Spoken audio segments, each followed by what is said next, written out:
ভাবনাশূন্য মানুষের মতো অর্জুন শ্রীবাস্তব ওই জনহীন প্রান্তরে অ্যাসবেস্টরের ছাউনির তলায় বসেছিল। শাস্ত্রে কি এদেরই মুক্ত পুরুষ বলা হয়? লেখকের মনে হাজার প্রশ্নের ভিড়। আমরা কাছে গিয়ে দাঁড়াতেই ঠোঁটের ফাঁকে সিগারেটটা কেঁপে গিয়েছিল অর্জুনের। রীতিমতো চকিত হয়ে উঠেছিল সে। আমি বলেছিলাম, আপনার নাম অর্জুন শ্রীবাস্তব নিশ্চয়ই? জি। অর্জুন মাথা নেড়েছিল, সবিস্ময়ে বলেছিল, লেকিন কি? আপনি আমার নাম কি করে জানলেন? আপনার স্ত্রীর কাছে শুনেছি। অর্জুন শ্রীবাস্তব এবার হকচকিয়ে গেল। বলেছে, আমার স্ত্রীর কাছে? কিন্তু সে তো বোম্বাইয়ের ট্রেনে রয়েছে এখন। আমি বলেছিলাম, আমি ওই ট্রেনের কামরাতেই ছিলাম। ভূসাবাল থেকে আপনাকে আর আপনার স্ত্রীকে উঠতেও দেখেছি। আপনি হয়তো আমাকে খেয়াল করেননি। বিমূঢ়ের মতো অর্জুন শ্রীবাস্তব বলেছিল, জি না, লেকিন কি? আপনি তো ট্রেনে ছিলেন, কিন্তু এখানে আমার কাছে। অর্জুন শ্রীবাস্তবের মনের ভাবটা বুঝতে পেরেছিলাম। বলেছিলাম, আমি লক্ষ্য করেছি আপনি জল আনবার জন্য এই স্টেশনে নেমে গিয়েছিলেন, তারপর আর ফেরেননি। এদিকে ট্রেন ছেড়ে দিয়েছিল। অর্জুন শ্রীবাস্তব ব্যস্তভাবে বলে উঠেছিল, হ্যাঁ হ্যাঁ, তিয়াস লাগতেই সরাই নিয়ে পানির খোঁজে নেমে গেছিলাম, কিন্তু এখানেও পানি মেলেনি। এদিকে ছাতি আমার ফেটে যাচ্ছিল, তাই তাই ওই নজদিকের একটা গাঁওয়ে গেছিলাম পানি আনতে। ভেবেছিলাম তাড়াতাড়ি ফিরে আসতে পারবো, এসেও ছিলাম, লেকিন স্টেশনে ঢুকতে ঢুকতেই ট্রেনটা ছেড়ে দিল। একটু থেমে আবার বলল, ট্রেনটা ধরতে না পেরে কি ভাবনা যে হয়েছিল আমার। স্ত্রী একা কামরায় রইল। হায় রে, আমার ছাতির তিয়াস। পাগলের মতো যে লোকটা এখানে ঝান্ডা দেখায় তার কাছে ছুটে গিয়েছিলাম। সে বলল, আজ আর কোনো উপায় নেই, কাল সুবেতে বোম্বাইয়ের একটা ট্রেন আছে, সেটা ধরে স্ত্রীর খোঁজ করতে পারেন। কি আর করি, রাত্রিটা এখানে কাটানো ছাড়া আর কোনো পথই দেখতে পাইনি। এক দৃষ্টে প্রায় নিষ্পলকে অর্জুন শ্রীবাস্তবের দিকে তাকিয়েছিলাম। লোকটা কি চতুর অভিনেতা! স্ত্রীর জন্য তার দুশ্চিন্তার কথা বলছে বটে, কিন্তু একটু আগে তার চোখে মুখে তেমন কোনো লক্ষণই ছিল না। একান্ত নির্ভাবনার আর পরিতৃপ্তির ভঙ্গিতে সেই সিগারেট টেনে যাচ্ছিল। আমার সমস্ত সত্তার উপর দিয়ে বিদ্যুতের চমকের মতো কি একটা যেন প্রতিক্রিয়া ঘটে গিয়েছিল। তবে কি আমার মধ্যে যে চমকটা খেলে গিয়েছিল, ভালো করে সেটা বিশ্লেষণ করবার আগেই অর্জুন শ্রীবাস্তব বলে উঠেছিল, তা বাবুজি বললেন না তো, এখানে আপনারা এলেন কিভাবে? অন্যমনস্কের মতো বলেছিলাম, ট্রেনটা ছেড়ে দেবার পর আপনার স্ত্রী অস্থির হয়ে উঠেছিলেন। আমিও কি করব বুঝে উঠতে পারছিলাম না। শেষ পর্যন্ত ট্রেন থামিয়ে আপনার খোঁজ করতে করতে এখানে এসে পড়েছি। নিন, এখন চলুন। এবার এক কাণ্ডই করে বসেছিল অর্জুন শ্রীবাস্তব। লাফ দিয়ে উঠে আমার একখানা হাত বুকের ভেতর টেনে নিয়ে কাঁপা আবেগে রুদ্ধস্বরে বলেছিল, বহুত বহুত শুক্রিয়া বাবুজি, আপনার জন্য আমার বিপদটা কাটলো। কি উপকার যে করলেন আমার! তার উচ্ছ্বাস আমার প্রাণে ঢেউ তুলতে পারিনি। নিজের হাতখানা কোনো রকমে মুক্ত করে নিস্তরঙ্গ সুরে আগের কথাটাই আবার উচ্চারণ করেছিলাম, তাড়াতাড়ি চলুন, গাড়ি অনেকক্ষণ আটকে রয়েছে। হ্যাঁ হ্যাঁ, চালিয়ে। বলেই পাঞ্জাবিটা ডেলা পাকিয়ে এতক্ষণ বালিশ হয়েছিল যেটা, সেটা ব্যস্তভাবে গায়ে চড়িয়ে জল ভর্তি সেই কাঁচের সরাইটা বেঞ্চের তলা থেকে তুলে নিয়ে আমাদের সঙ্গে হাঁটতে শুরু করেছিল অর্জুন শ্রীবাস্তব। রেল লাইনের ধারে কুয়াশা আর অন্ধকার ঠেলে ঠেলে আমরা ট্রেনের দিকে ফিরে যাচ্ছিলাম। যেতে যেতে সমানে ধন্যবাদ দিয়ে যাচ্ছিল অর্জুন শ্রীবাস্তব। কিভাবে কোন ভাষায় বললে কৃতজ্ঞতাটা সঠিক বোঝানো যাবে সেটাই যেন বুঝে উঠতে পারছিল না সে। ধন্যবাদের ফাঁকে ফাঁকে অর্জুন বলছিল, আপনার মতো উপকারী আদমি সারা জিন্দেগিতে আমি দেখিনি। আপনি ওই কামরায় না থাকলে কি বিপদ যে হতো আমার। আমি কোনো উত্তর দিইনি। অর্জুন শ্রীবাস্তব আবার বলেছিল, আপনি আমার খানদানের ইজ্জত বাঁচিয়েছেন বাবুজি। এবারও আমি নিশ্চুপ।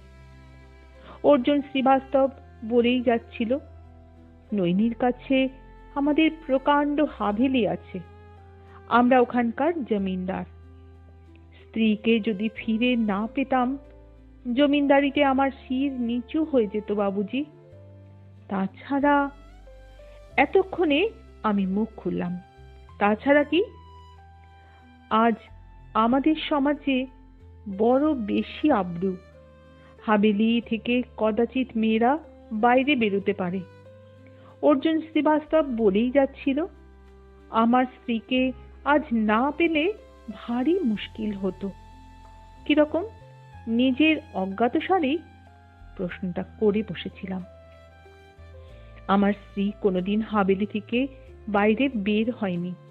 দুনিয়ার হাল চাল কিছুই সে জানে না। আপনার মতো ইমানদার আদমি আর কজন? মানুষের ছদ্মবেশে বেশিরভাগই তো চিতা, নেকড়ে, শিয়ার আর সাপ। আমার স্ত্রী কার হাতে গিয়ে যে পড়তো, যা অনুমান করেছিলাম তাই। মেয়েটি অসূর্য স্পর্শাই। এবার আর কিছু বলিনি। অর্জুন শ্রীবাস্তব ফের বলে উঠেছে, আর একটা কথা বাবুজি। কি? জিজ্ঞাসু দৃষ্টিতে আমি তার দিকে তাকালাম, কিন্তু গাঢ় কুয়াশা আর অন্ধকারে অর্জুন শ্রীবাস্তবের মুখ ঝাপসা হয়েছিল। অর্জুন বলেছিল, আজ আমি স্ত্রীকে যদি না পেতাম, আর একটা দিক থেকেও বিপদ ছিল। আমাদের খানদানের কিছু নিয়ম আছে। যে औरत একটা রাতও কোনো কারণে আত্মীয় স্বজন ছাড়া আলাদা থাকবে, তাকে আর হাভেলিতে ঢোকানো হবে না। আমি শিউরে উঠেছিলাম। কিছু একটা বলতে চেষ্টাও করেছিলাম, কিন্তু গলার মধ্যে থেকে অব্যক্ত গোঙানির মতো আওয়াজ শুধু বেরিয়ে এসেছিল। অর্জুন বলেছিল, ধরুন আমার স্ত্রীকে আজ যদি নাই পেতাম, আর 2-10 রোজ বাদে কাউকে ধরে সে বাড়ি পৌঁছতো, তার সামনে হাভেলির দরজা কিছুতেই খুলতো না। ওদিকে বাপের বাড়িতে গিয়ে যে উঠবে তারও কোনো উপায় নেই, সেখানকার দুয়ারও খুলতো না। তাই বলছিলাম বাবুজি, বহুত বহুত শুক্রিয়া। আমার খানদানের ইজ্জত আপনি বাঁচিয়েছেন। কিছুক্ষণ নিঃশব্দে চলার পর হঠাৎ আমি বলে উঠেছিলাম, কিন্তু কি? আপনার স্ত্রীকে যদি আজ নাই পেতেন, তাতে তার তো কোনো দোষ ছিল না। না, তা ছিল না। তবে দিন কয়েক পরে তিনি ফিরে গেলে তাকে আপনার ঘরে তুলতে আপত্তি কি? আপত্তি কিসের? না, কিছু মাত্র না। জোরে জোরে প্রবল বেগে মাথা নেড়ে অর্জুন শ্রীবাস্তব বলল, তবে কিনা কি? আমি প্রশ্ন করেছি। সে যতই নির্দোষ হোক, আমাদের খানদানের কানুন অনুযায়ী তাকে হাভেলিতে জায়গা দেওয়া যাবে না, কোনো মতেই না। উপায় নেই বাবুজি, হাত পা একেবারে বাঁধা। আরেকবার আমি শিউরে উঠেছিলাম। কি উত্তর দেওয়া যায় এই মুহূর্তে বুঝে উঠতে পারছিলাম না। সীমাহীন নীরবতার মধ্যে একসময় আমরা ট্রেনের কাছে ফিরে এসেছিলাম, আর কামরায় উঠতে না উঠতেই ব্যাপারটা ঘটে গিয়েছিল। সেই তরুণীটি উন্মত্তের মতো অর্জুন শ্রীবাস্তবের বুকের উপর ঝাঁপিয়ে পড়েছিল। দেহের সবটুকু শক্তি দিয়ে স্বামীকে আঁকড়ে ধরে ফুঁপিয়ে ফুঁপিয়ে উচ্ছ্বসিত হয়ে কাঁদতে শুরু করলো। কামরার মধ্যে যে এত মানুষ আছে, তারা যে তার দিকে তাকিয়ে আছে, হাভেলির দেওয়ালের বন্দিনী মেয়েটির সেদিকে যেন কোনো লক্ষ্যই ছিল না। অর্জুন শ্রীবাস্তব বিব্রত বোধ করছিলেন। স্ত্রীর হাতের বেষ্টনী থেকে নিজেকে মুক্ত করার চেষ্টাও করছিল সে, কিন্তু পারছিল না। চাপা গলায় বলেছিল, ছাড়ো ছাড়ো। মেয়েটি ছাড়েনি। তার বাহু বন্ধন ক্রমশ আরো প্রবল, কঠিন হয়ে উঠেছে। সেই সঙ্গে ফুলে ফুলে এক টানা কান্না কেঁদেই চলেছে। সেই অবস্থায় অর্জুন শ্রীবাস্তব স্ত্রীকে নিয়ে সিটে গিয়ে বসেছিল। কোমল গলায় বলেছিল, কেঁদো না, কেঁদো না নয়না, কেঁদো না, আমি তো ফিরেই এসেছি। নয়না অর্থাৎ নয়না, অর্জুন শ্রীবাস্তবের স্ত্রীর নাম তাহলে নয়না শ্রীবাস্তব। স্বামীর কথায় নয়নার কান্না কিন্তু থামেনি, বরং উত্তাল হয়ে উঠেছিল। জড়িত, ভীত, ভাঙা গলায় সে বলেছিল, তুমি তুমি আমাকে ফেলে পালিয়ে যাচ্ছিলে। স্ত্রীর মাথায় হাত বুলাতে বুলাতে পরম স্নেহে অর্জুন শ্রীবাস্তব বলেছিল, তুমি পাগল হয়েছো নয়না, আমি কি তোমাকে ফেলে পালাতে পারি? না পারা সম্ভব। তুমি আমার ধর্মপত্নী। না না, ও কথা তুমি মনেও এনো না। ওসব যদি ভাবো, আমাকে তাহলে আত্মহত্যা করতে হবে। একটু থেমে আবার শুরু করেছিল, পানি আনতে তো আগের স্টেশনে নেমেছিলাম, ওখানে পানি না পেয়ে গিয়েছিলাম এক গাঁয়ে। ফিরে এসে দেখি ট্রেন ছেড়ে দিয়েছে। স্বামীর বুকে মুখ ঘষতে ঘষতে নয়না শ্রীবাস্তব বলেছিল, ঝুট, ঝুট, সব ঝুট। এবার যেন কিছুটা অবাকই হয়ে গেছিল অর্জুন শ্রীবাস্তব।